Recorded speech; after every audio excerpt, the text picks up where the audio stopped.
बच्चों, आज के क्लास में हम लोग बात करने वाले हैं क्लास 12 केमिस्ट्री चैप्टर का इम्पॉर्टेंट लेक्चर वीडियो, जिसमें हम लोग बात करेंगे सॉल्यूशन का इक्विवेलेंट वेट। तो हमारा टॉपिक है आज का इक्विवेलेंट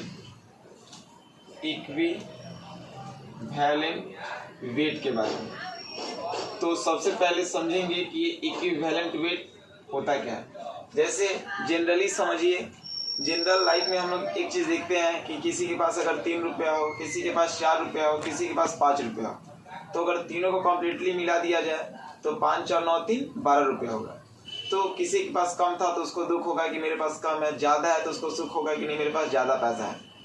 लेकिन अगर तीनों को मैनेज किया जाए हम लोग on the basis of their situation, तो 12 अगर रुपया हम लोग के पास आ गया तो हम लोग क्या करेंगे, 4 तीनों को इक्वल करेंगे, तो कहीं ना कहीं मैटर कॉम्प्रोमाइज हो जाएगा। यानी कहने का मतलब केमिस्ट्री इसको इस प्रकार से देखता है कि अगर किसी भी केमिकल रिएक्शन में law of conservation of mass को जब हम लोग फॉलो करते हैं तो वो इस इक्विवेलेंट वेट को पोजेस करता है। इक्विवेलेंट वेट केमिस्ट्री में हम लोग इसलिए पढ़ते हैं ताकि जो भी केमिकल रिएक्शन हो वो कम्प्लीटली जो बैलेंस हो और मोल कॉन्सेप्ट के फॉलो करता है। जैसे एक हम लोग बात करते हैं, एक केमिकल रिएक्शन लिखते हैं H2 + O2, तो ये बन गया आपका H2।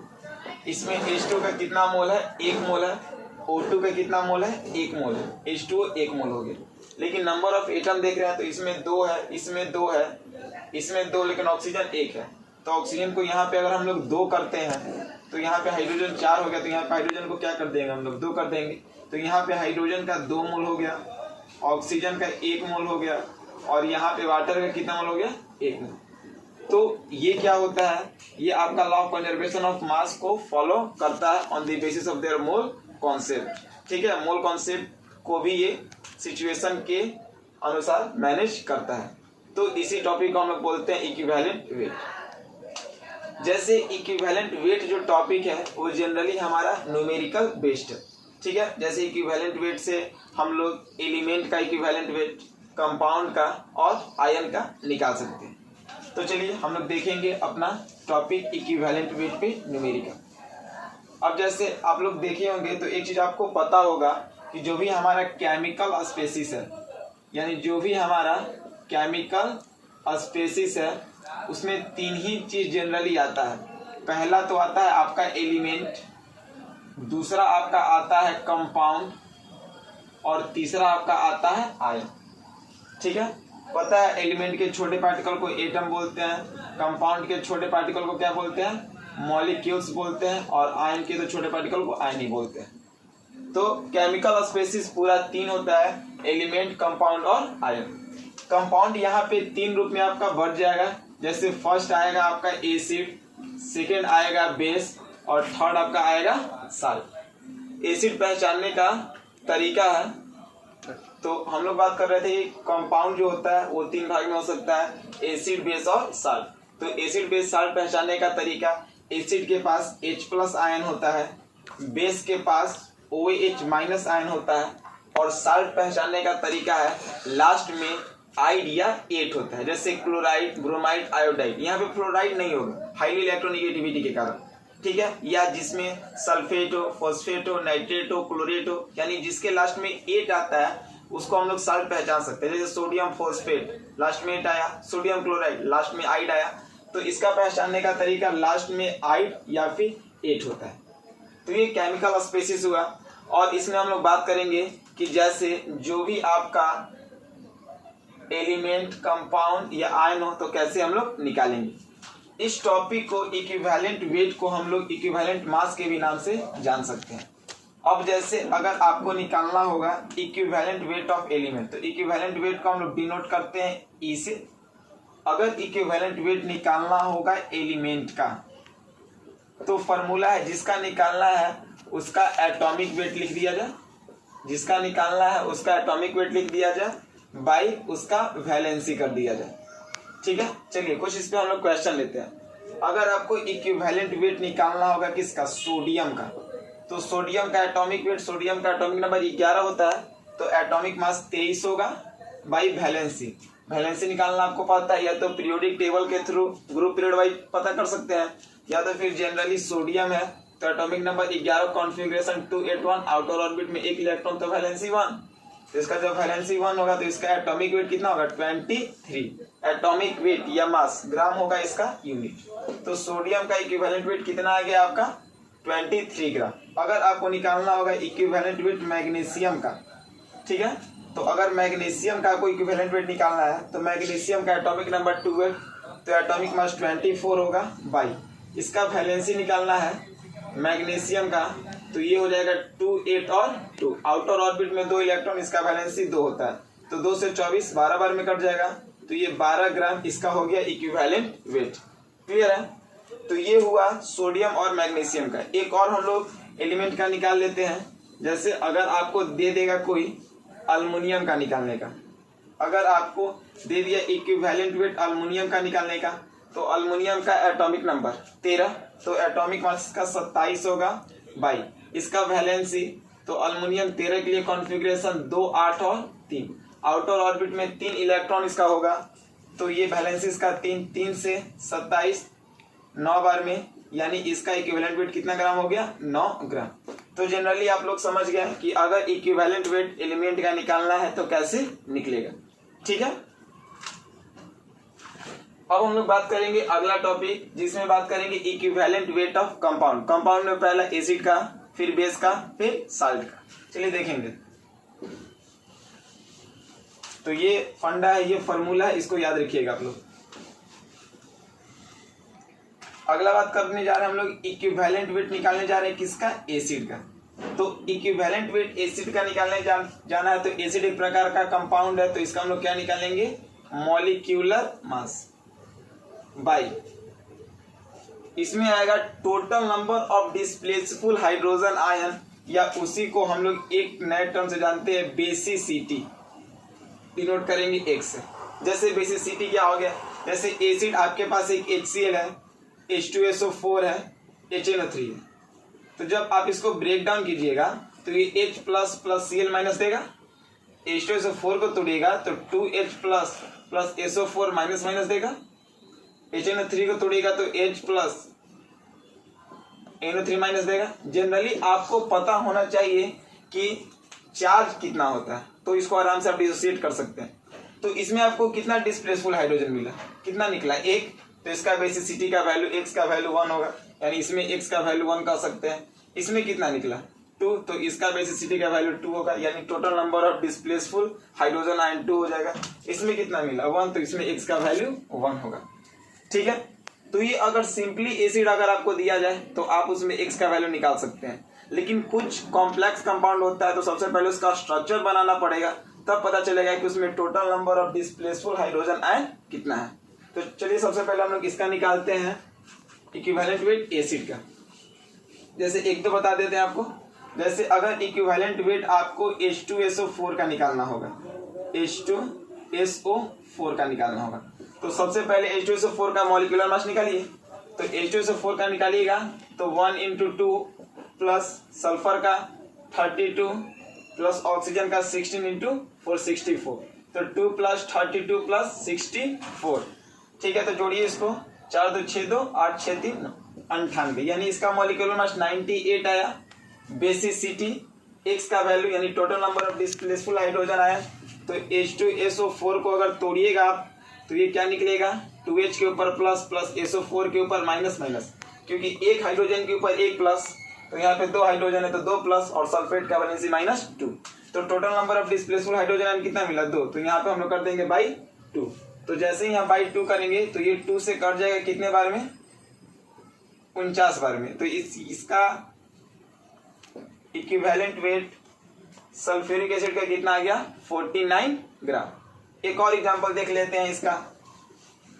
जैसे अगर इक्विवेलेंट एसिड वेट निकालना होगा, एसिड में HCl का निकालना होगा आपको, तो इसमें HCl का मॉलिक्यूलर मास इसका 35.5 होता है, इसका 1, तो ये 36.5 हो गया। और डिस्प्लेसफुल HCl का डिस्प्लेसफुल कितना होगा वो, तो H plus plus Cl minus, एक ही मिला ना डिस्प्लेसफुल, तो इसका x का वैल्यू यानी total number of displaceable hydrogen ion 1 मिलेगा। तो इसका आंसर आ जाएगा 36.5 ग्राम। तो ये तो सिंपली आपको कंपाउंड दिया गया था तो आप निकाल लिए थे, लेकिन अगर कुछ ऐसा एसिड दिया उसमें पता नहीं चलेगा कि कितना डिस्प्लेसफुल हाइड्रोजन आयन, तो उसके लिए देखिए, जैसे आपके पास अगर इक्विवेलेंट वेट H3PO4 का दिया हो, H3PO3 का दिया हो या H3PO2 का दिया हो, तो इसमें देखने में तो आपको लग रहा है कि इसमें भी टोटल डिस्प्लेसफुल 3 होगा, इसमें भी टोटल डिस्प्लेसफुल 3 होगा, लेकिन इसमें भी टोटल डिस्प्लेसफुल 3 होगा, लेकिन ऐसा बात नहीं है। ये तीनों में डिस्प्लेसफुल हाइड्रोजन आयन अलग अलग होगा। तो इसको बनाने से पहले अगर स्ट्रक्चर कॉम्प्लेक्स है, आपको आयन का कंप्लीट नॉलेज नहीं है, डिसोसिएट नहीं करने आता है, तो सबसे पहले इसका स्ट्रक्चर बनाइए। तो जैसे H3PO4 है तो PO4 है, डबल बॉन्ड दे के ये फास्फोरस है, आउटर ऑर्बिट में 5 इलेक्ट्रॉन, तो 5 बॉन्ड पूरा करता है ये। PO1 इसको दे दीजिए, 1 2 3, जैसे 1 2 3 4 5 वैलेंसी हो गया, ऑक्सीजन 4 था तो 1 2 3 4, हाइड्रोजन 3 है तो 1 2 3। अब समझिएगा यहाँ पे फास्फोरस भी इलेक्ट्रोनिगेटिविटी, ऑक्सीजन भी इलेक्ट्रोनिगेटिविटी, लेकिन हाईली इलेक्ट्रोनिगेटिविटी ऑक्सीजन है। तो ऑक्सीजन जो है वो हाइड्रोजन से इलेक्ट्रॉन को आसानी से खींच लेगा, तो जब इससे इलेक्ट्रॉन को ये खींच लेगा तो इसके ऊपर कौन सा चार्ज आएगा? Plus charge. ये भी ऑक्सीजन हाईली इलेक्ट्रोनिगेटिविटी है, तो ये भी इससे इस हाइड्रोजन से इलेक्ट्रॉन खींचेगा तो इसके ऊपर प्लस चार्ज, खींच लेगा तो इसके ऊपर क्या हो जाएगा? Plus charge. यानी टोटल कितना डिस्प्लेसफुल किया? 1 2 3। तो यहाँ पे बेसिसिटी एक्स का वैल्यू कितना हो जाएगा? 3 हो जाएगा। ठीक है। अगर यहाँ पे निकालना होगा आपको, जैसे अगर इस कंपाउंड में निकालना होगा तो ये कंपाउंड का देखिए बेसिसिटी निकाल रहे हैं, एक्स का वैल्यू P हो गया, डबल बॉन्ड O दे दीजिए,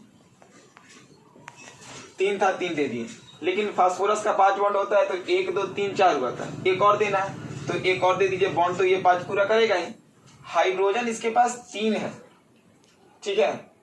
जैसे इसके पास हम लोग देखें हाइड्रोजन कितना है? 3, तो 1 हाइड्रोजन 2 हाइड्रोजन 3 हाइड्रोजन हो गया। तो ऑक्सीजन हाईली इलेक्ट्रोनिगेटिविटी था तो ये इससे इलेक्ट्रॉन को खींच लेगा तो ये प्लस चार्ज हो गया। ये भी इलेक्ट्रोनिगेटिविटी था ऑक्सीजन, तो इसे खींच लेगा तो ये प्लस चार्ज हो गया। लेकिन ये फास्फोरस उतना ज्यादा इलेक्ट्रोनिगेटिविटी नहीं होता है जो इलेक्ट्रॉन को ये खींच पाएगा। तो ये total number of displaceable hydrogen कितना हुआ? 2। क्यों 2 हुआ? क्योंकि ये ऑक्सीजन वाला ही खींच पाएगा हाईली इलेक्ट्रोनिगेटिविटी के कारण। फास्फोरस उतना ज्यादा इलेक्ट्रोनिगेटिव नहीं होता है ताकि वो इलेक्ट्रॉन को खींच पाए। तो इसका बेसिसिटी का वैल्यू कितना हो गया? 2। तो यहाँ पे एक्स का वैल्यू 2 हो जाए। यही समझना है आप लोग को। अगर हम बात करते हैं H3PO2 यहाँ पे ले लेते हैं। अगर H3PO2 है तो क्या करेंगे हम लोग? P डबल बॉन्ड O हो गया, 1 2, ठीक है। तो इसका टोटल 5 बॉन्ड होगा, 1 2 3 4 1 5। पॉज करिए। H3PO2 हो गया तो देखिए P हो गया 1 और ये 2 हो गया, 2 ऑक्सीजन था। लेकिन फास्फोरस क्या वैलेंस इलेक्ट्रॉन 5 होता है तो 2 3 4 5 कर देंगे हम लोग, ठीक है। ये 5 बॉन्ड आपका कर देंगे। इसके पास हाइड्रोजन 3 है तो 1 हाइड्रोजन यहाँ पे, 1 हाइड्रोजन यहाँ पे, 1 हाइड्रोजन यहाँ पे। अब देखेंगे ऑक्सीजन तो यहाँ पे है तो ये हाईली इलेक्ट्रोनिगेटिविटी के कारण इससे ये खींच लेगा तो इसके ऊपर 1 प्लस चार्ज। अब ये दोनों फास्फोरस तो उतना ज्यादा इलेक्ट्रोनिगेटिविटी होता नहीं है, इलेक्ट्रॉन को ये खींच नहीं पाएगा, तो ये टोटल डिस्प्लेसफुल कितना हुआ? 1। तो यहाँ पे बेसिसिटी का वैल्यू 1। आप देख सकते थे कि यहाँ पे 3 लग रहा था, आप 3 लिख सकते थे, लेकिन समझना क्या था कि जो भी कंपाउंड कॉम्प्लेक्स लगता है, आयन का अगर नॉलेज आपके पास नहीं है तो सबसे पहले करना क्या, उसका स्ट्रक्चर बनाइए और total number of displaceable hydrogen ion इस तरीके से निकाल लीजिए। अब हम लोग क्या करेंगे, जब तीनों का निकालना होगा अगर आपको इक्विवेलेंट वेट, तो सबसे पहले हम लोग यहाँ पे फर्स्ट वाले का निकालेंगे, H3PO4 का मॉलिक्यूलर मास निकाल लेंगे। तो H3 का कितना हो जाएगा? 1 × 3 3 हो गया, प्लस फास्फोरस का कितना होता है? 31 होता है, 15 है तो 31 होगा, और ऑक्सीजन का 16 तो ये कितना हो जाएगा? 64 हो जाएगा, ठीक है। तो 4 और 1 5 और 3 8 कर दीजिए इसको, और 6 और 3 कितना हो जाएगा? 98। क्लियर है? तो ये हो जाएगा 98 और बाई कितना है? 3। बेसिसिटी एक्स का वैल्यू 3 आ गया। सॉल्व कर लेंगे इसको। क्लियर है? देख लीजिए 1 × 3 3, फास्फोरस का 31 और ये 16 × 4 64, 4 1 5 3 8 6 3 9। क्लियर? तो ये हो गया ऐसे। सेकंड इसका निकालना होगा H3PO3 का, तो सेम कंडीशन वही है आपका। बेसिसिटी का वैल्यू 2 होगा, मॉलिक्यूलर मास निकालिए 1 × 3 3 हो गया, प्लस फास्फोरस का 31, ऑक्सीजन का 16, 3 से मल्टीप्लाई कीजिएगा तो 48, तो 8 1 9 9 3 12, 12 का कितना हो जाएगा 2 और 4 3 7 और 1 8, यानी ये कितना होगा 82। तो 82 है तो ये आसानी से आपका कट जाएगा, तो कटा दीजिए 41 बार में। ठीक है, तो इसका आपका आ जाएगा इक्विवेलेंट वेट कितना 41 ग्राम। ठीक है, अगर तीसरे का आपको निकालना होगा H3PO2 का, तो H3PO2 का कैसे निकलेगा, निकालिए इसका। बेसिसिटी का वैल्यू 1 हो गया, मॉलिक्यूलर मास 1 × 3 प्लस फास्फोरस का 31 प्लस 16 दिन कितना हो जाएगा 32 हो जाएगा, या आपका 3 हुआ, तो 32 देखिए यहाँ पे 2 और 1 3 और 3 6 हो गया, और 3 3 6 66, यानी 66 भैया कितना हो गया 66 ग्राम हो गया। ठीक है, तो ये आपका हो गया एसिड का भी हम लोग निकालना सीखे। उसी तरीका से अगर हम लोग बेस का बेसिसिटी निकालेंगे, अगर हम लोग यहाँ पे बेस का बेसिसिटी निकाल रहे हैं तो एसिड में H+ डिस्प्लेसफुल आयन था, तो बेस में हम लोग क्या देखेंगे OH- डिस्प्लेसफुल आयन। तो OH- डिस्प्लेसफुल आयन को हम लोग एक स्पेशल टर्म से नाम देते हैं जिसको बोलते हैं एसिडिटी। एसिडिटी का मतलब कहीं और मत समझिएगा, एसिडिटी का मतलब OH- आयन को हम लोग बोलते हैं। ठीक है, जैसे अगर हम लेते हैं इक्विवेलेंट वेट, अगर NaOH का निकालना है, NaOH का निकालना है, ये बेस है, तो इसका मॉलिक्यूलर मास निकालिए। Na का कितना होता है 23, प्लस ऑक्सीजन का कितना होता है 16 और प्लस 1 17, तो देखिए 6 1 7 और 3 10 का 0, ठीक है 2 3 और 1 4, तो ये कितना हो जाएगा 40 ग्राम।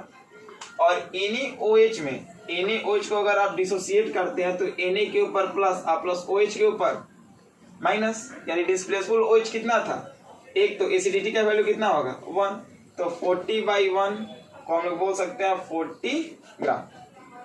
क्लियर है। एक क्वेश्चन और लेते हैं बेस पे, जैसे अगर हमको लेना होगा CaOH का होल ट्वाइस, हाइड्रोक्साइड OH पहचानने का तरीका, तो इसका सबसे पहले मॉलिक्यूलर मास निकालिए। तो कैल्शियम का कितना होता है 40 हो गया, प्लस ऑक्सीजन का कितना होता है 16, 16 गुने 2 32, प्लस हाइड्रोजन का 1 × 2 2 हो गया, तो 32 2 कितना हो जाएगा 34 हो गया, तो 4 और 4 3 7 74, ये हो गया। अब COH के होल ट्वाइस को तोड़िए, CaOH के होल ट्वाइस को अगर तोड़िएगा आप लोग, तो Ca के ऊपर 2 वैलेंसी होता है +2 हो गया ये, और OH के ऊपर 1 होता है, लेकिन ऐसा OH है कितना 2, तो डिस्प्लेसफुल हाइड्रोक्साइड आयन कितना मिल गया आपको 2 मिल गया। तो जैसे ही 2 मिला तो इसका आपका एसिडिटी का value, total number of displaceable hydroxide ion का वैल्यू 2 आएगा। तो 2 से 74 कट जाएगा कितना बार में 37, तो ये हो गया आपका 37 ग्राम। इसी प्रकार से बनाएंगे हम लोग बेस का बेसिस। ठीक है, बेस का इक्विवेलेंट वेट। अब समझिए एक लास्ट टॉपिक हम लोग साल्ट के बारे में बात करते हैं। अगर आपको इक्विवेलेंट वेट निकालना होगा किसका साल्ट का, तो molecular mass by total number of charge, total number of charge, चाहे वो केटायन पे हो या फिर एनायन पे हो, क्योंकि साल्ट तो आपका न्यूट्रल होता है, तो कोई एक का चार्ज लिख दीजिए केटायन या एनायन का। अगर आपको इक्विवेलेंट वेट निकालना होगा किसका NaCl का, सिंपल है, NaCl का निकालना है तो सिंपली आप NaCl का मॉलिक्यूलर मास निकालिए। तो 23 Na का कितना हो जाएगा 23 प्लस Cl का 35.5, तो ये 0.5 हो गया, 5 3 8 और 3 2 5, यानी 58.5 हो गया।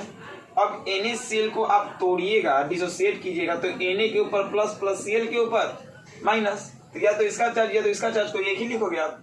तो यहाँ पे हो गया 1, तो जैसे ही 1 लिखोगे, या तो केटायन या एनायन का चार्ज लिख देना, तो जैसे ही 1 लिखोगे तो ये क्या आपका हो जाएगा 58.5 ग्राम। ठीक है, इसी प्रकार से आपका बनेगा। एक क्वेश्चन और हम लोग देख लेते हैं, फिर आप लोग बाकी ट्राई करेंगे। ठीक है, जैसे इक्विवेलेंट वेट अगर निकालना होगा, लेते हैं हम लोग कोई, जैसे साल्ट में ले लिया जाए Na2SO4, थोड़ा सा कॉम्प्लेक्स लेते हैं Na2SO4, नाम सोडियम सल्फेट, लास्ट में 8 है, सोडियम 23 होगा तो 23 गुने 2 कितना हो जाएगा 46, प्लस सल्फर का कितना होता है 32 हो गया, प्लस ऑक्सीजन का 16 गुने 4 64 हो गया। इसको जोड़िए 4 और 2 6, 6 और 6 12 का 2 हो गया, कैरी 1 हो गया ना। अब देखिए 6 और 3 9, 9 4 13 और 1 14, ये कितना हो गया 142 बाई।